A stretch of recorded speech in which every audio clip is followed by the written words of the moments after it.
Hello friends, പുതിയൊരു വീഡിയോയിലോട്ട് സ്വാഗതം. ഇതാണ് നമ്മുടെ തിരുവനന്തപുരം ജില്ലയിലെ നെടുമങ്ങാട് സ്ഥിതി ചെയ്യുന്ന കോയിക്കൽ പാലസ്. 16-ാം നൂറ്റാണ്ടിൽ വേണാട് രാജവംശത്തിലെ ഉമയമ്മ റാണിക്ക് വേണ്ടി 1677-1684 കാലഘട്ടത്തിൽ നിർമ്മിച്ചതാണ് നെടുമങ്ങാട്ടത്തെ കോയിക്കൽ പാലസ്.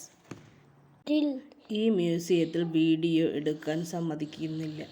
അതുകൊണ്ട് തന്നെ നമ്മൾ ഇനി ഫോട്ടോസാണ് എടുക്കുന്നത്. പുരാതന സംഗീതോപകരണങ്ങളും നാണയശേഖരങ്ങളും വാദ്യോപകരണങ്ങളും നാടൻ കലാരൂപത്തിൻ്റെ മാതൃകകളും കലാകാരന്മാരുടെ വേഷവിധാനങ്ങളും ആടയാഭരണങ്ങളും നിത്യോപയോഗ വസ്തുക്കൾ തുടങ്ങിയവ നമുക്ക് ഇവിടെ കാണാൻ കഴിയും. 2009 മറ്റോ ആണ് ഞാൻ ഇവിടെ വരുന്നത് അവസാനമായി. അപ്പോൾ ഇതിൻ്റെ രൂപവും ഭാഗവും ഇങ്ങനെയൊന്നുമായിരുന്നില്ല. 2018 ശേഷം ഇവിടെ മാറ്റങ്ങൾ വരുത്തിയതായി അവിടെ നിൽക്കുന്നവരോട് ചോദിച്ചപ്പോൾ അവർ പറഞ്ഞു. ഇതിനു മുന്നേ ഞാൻ അവിടെ വന്നപ്പോൾ അധികവും കോയിൻസ് ആയിരുന്നു. ഇപ്പോൾ കോയിൻസിൻ്റെ ശേഖരണം അന്നുള്ളതിനെക്കാട്ടി കുറവാണ്. രഥവും അങ്ങനെ രാജാക്കന്മാർ ഉപയോഗിച്ചിരുന്ന സാധനങ്ങളും മറ്റും അന്നുണ്ടായിരുന്ന പലതും ഇന്നില്ല. എന്നാൽ അന്നില്ലാത്ത പലതും ഇപ്പോൾ അവിടെയുണ്ട്. മറ്റു സ്ഥലങ്ങളിൽ നിന്ന് അവർ കളക്ട് ചെയ്തതാണെന്ന് പറയപ്പെടുന്നു. ഇത് തിരുവനന്തപുരം ജില്ലയിലെ നെടുമങ്ങാടാണ് ഈ കൊട്ടാരം സ്ഥിതി ചെയ്യുന്നത്. ഇത് കണ്ടിട്ടില്ലാത്തവർ കുട്ടികളെയും കൊണ്ടുവന്ന് ഇത് കാണിക്കുക. ഇതൊക്കെ കുട്ടികൾ കണ്ടിരിക്കേണ്ടതാണ്. ഇവിടെ കൂടുതലും സ്കൂൾ കുട്ടികളാണ് വരുന്നതെന്ന് ഇതിനെക്കുറിച്ച് പറയാൻ 3 സ്റ്റാഫ് ഉണ്ടായിരുന്നു. അവരിൽ ഒരാൾ പറഞ്ഞു.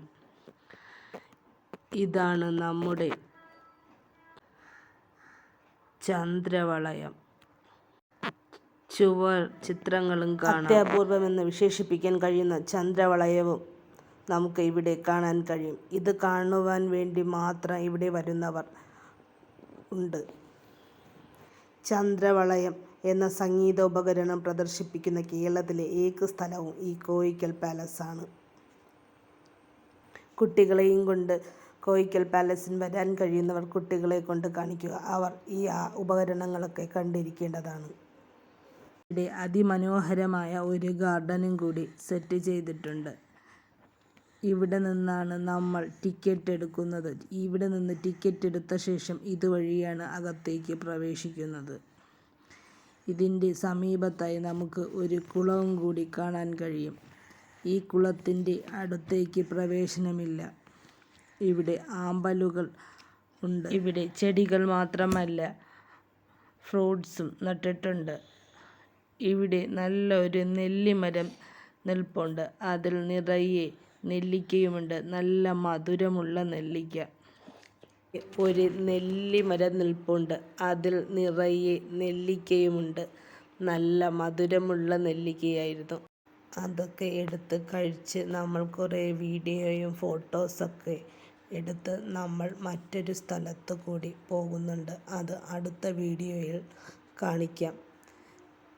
ഞാനിടുന്ന വീഡിയോസും ഗാർഡൻ ടിപ്സും ഒക്കെ നിങ്ങൾക്ക് ഉപകാരപ്പെടുന്നു എന്ന് തോന്നുന്നുണ്ടെങ്കിൽ please like, share and subscribe. നിങ്ങളുടെ കൂടെ എന്നെയും കൂട്ടുക. Thank you.